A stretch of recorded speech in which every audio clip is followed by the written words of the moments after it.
I'm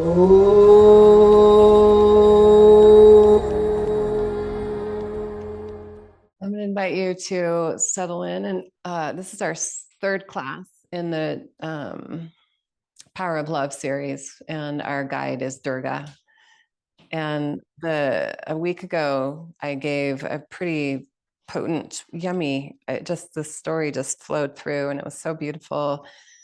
Remind you that Durga comes from all things. She came from this collection of all the yogis and the gods and goddesses wanting to pull their energy together and gift the one who would rise to take on the big bad demon Mahisha, the bully. And as we step into where we are in your modern day and your modern experience of how yoga is pouring through you, I've had a couple of experiences this week with some students who asked me this very question: what would a yogi do in this situation?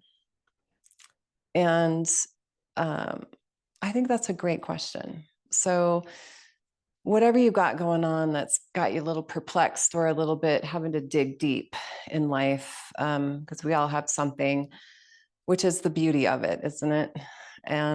What would a yogi do? And for me, one of the skills that works really well and that I've been practicing quite a lot lately is something called triangulation. It may have a negative connotation if it's done with malice, if the demon comes in and tries to oppose and create fracture amongst relationship.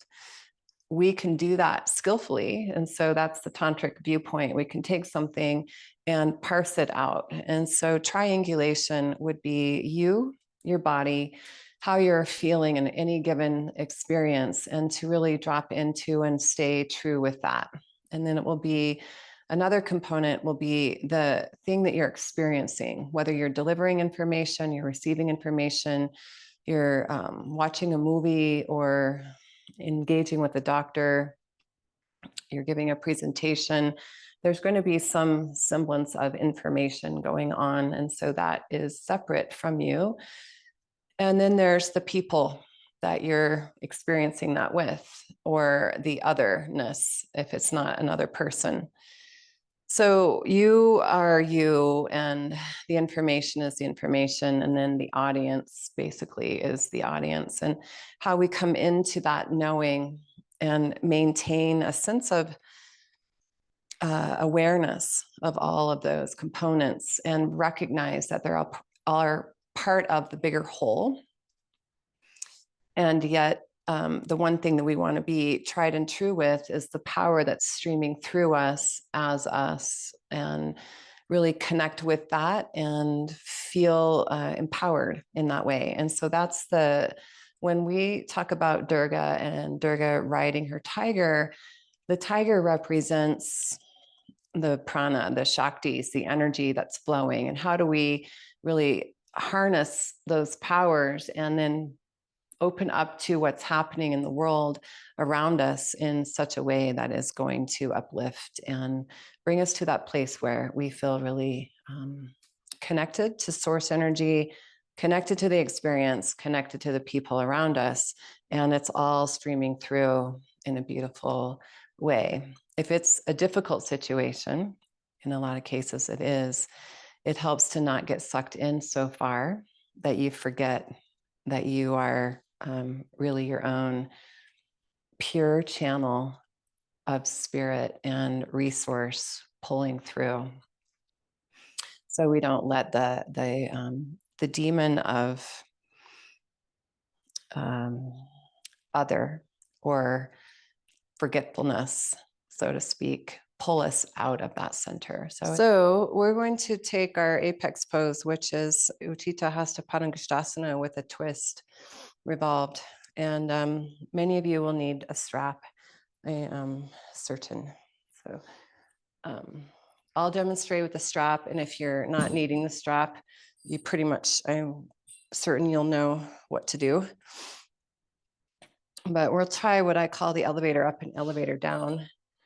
We've done this before. So take the strap around your left foot. We'll come into the pose we were in earlier, where feet were a little wider than hips. Squeeze the shins in manually. Well, not really manually. Not manually. So before we use the hands to widen the hamstrings, see if you can use the muscles. Push the hamstrings wide apart. Place your right hand to your upper right thigh. Bend your knees heart forward. Left elbow to inner knee. Eyes on the floor. Transfer the weight to your right leg, and we'll slowly rise up. And slowly rise down. And a couple more.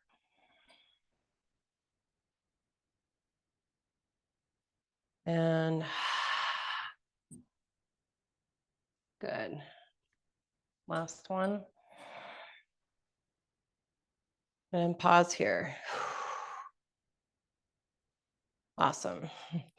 Now, if your hamstrings are tight, you've got the strap, or you can bend the bottom knee, or both, to extend the lifted leg. See if you can get both hands to extended leg.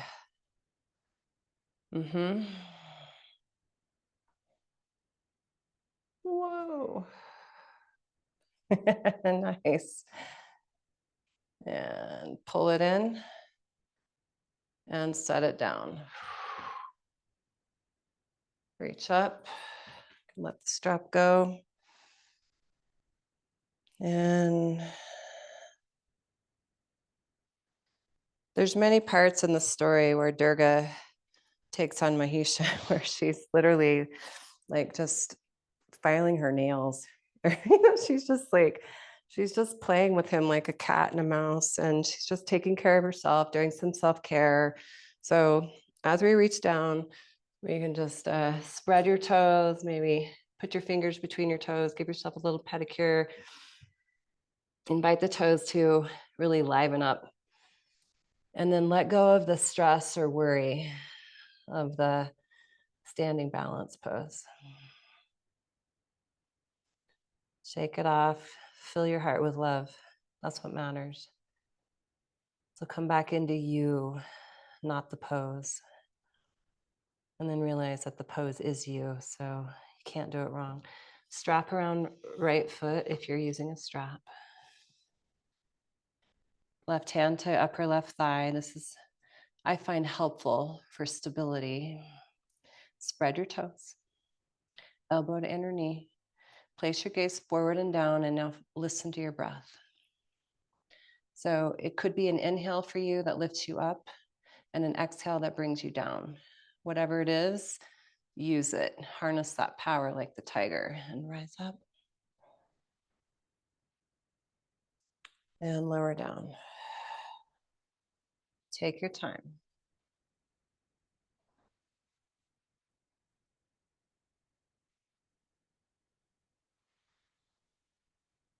Hear your breath.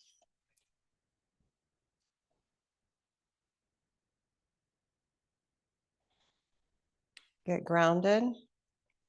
Hear the breath. If you need a wall, use a wall.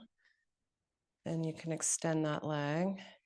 You don't have to bend the bottom leg. That just helps the top hamstring.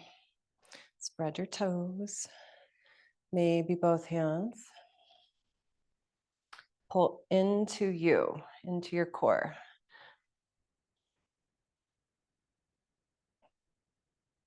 Bend the knee. Set it down. Goddess stance. Shift it out.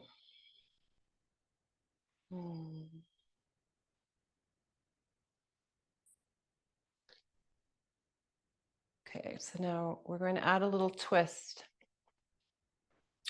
Options are, if standing up to do the twist is just too much, you don't have to lift or straighten the leg. I'll show you the modified form. And it could be hand to knee for a twist. And then keep in mind that if you move your gaze, it jumps from stable to unstable. So if you're feeling unstable, don't move your head and find the twist until you know you've got it. And then my other tip is there's this part of your heel right here, the front edge of your heel. If there's anything in your awareness that you want to focus on that's not in the core of you, it's pushing that front edge of your heel into the earth with all you got. Okay, so if you're not using, if you're not going to hold the foot, take the knee variation and just decide that right now. Okay, if you're holding the foot, come with me and we'll lean down and rise up. So I've got left foot.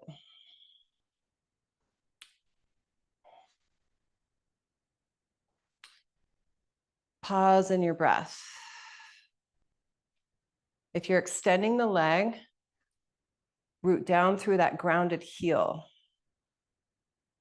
Good. If you're extending the leg, place the hand to the foot. If you're holding the knee, place the hand to the knee. Left hand to your heart. Compact the outer right hip or left hip in and down. Sorry, left hip in and down. Now turn a little bit or a lot. Keep the gaze steady. Heel, root it down. And maybe left arm stretches. Beautiful. Bring it back. Awesome. And set it down. And lift up. What would the yogi do? They take the experience that was offered, take what worked, seat it in the heart, take what didn't work, seat it in the heart. Don't give one more weight than the other.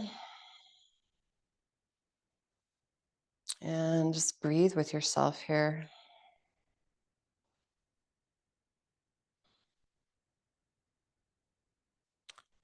So what's the metaphor for the standing balance twist?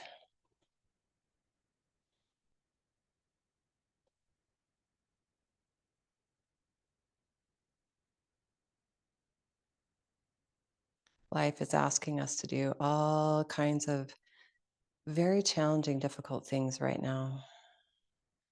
So can you find the sweetness? Can you find the love? And we'll start upright. So maybe it's a big ask. If you want to go down and up, that's a way to really deepen the practice. And there's another way to simplify, huh? Yeah.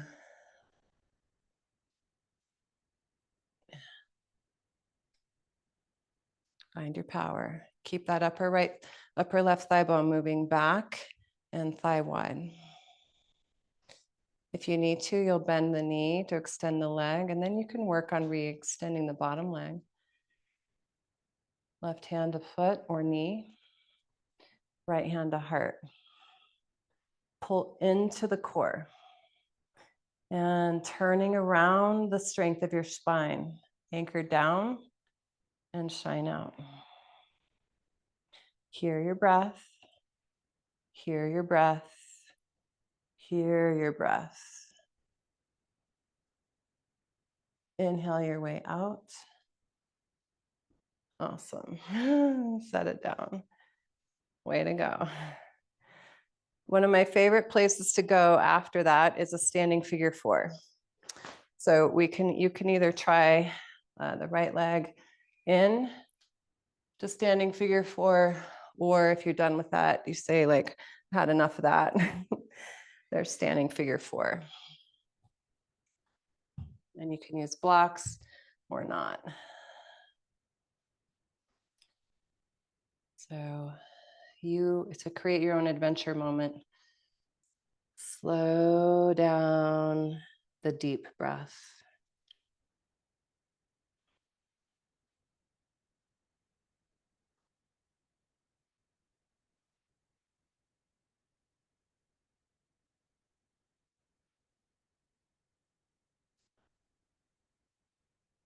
And chair pose.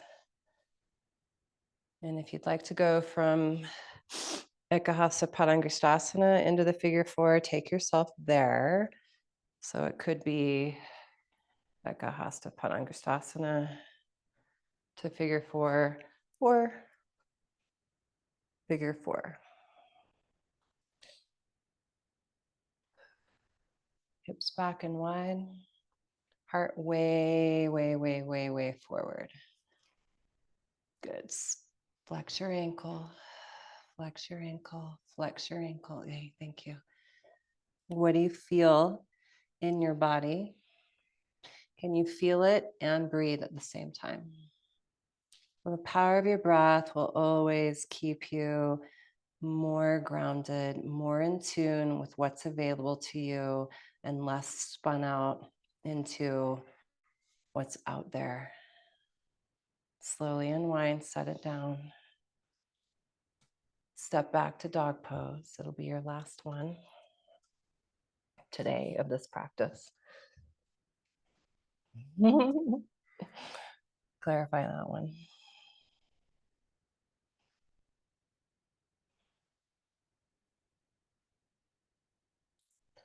Slow count, 5 count, inhale to the knees. 5, 4, 3, 2, 1. Namaste.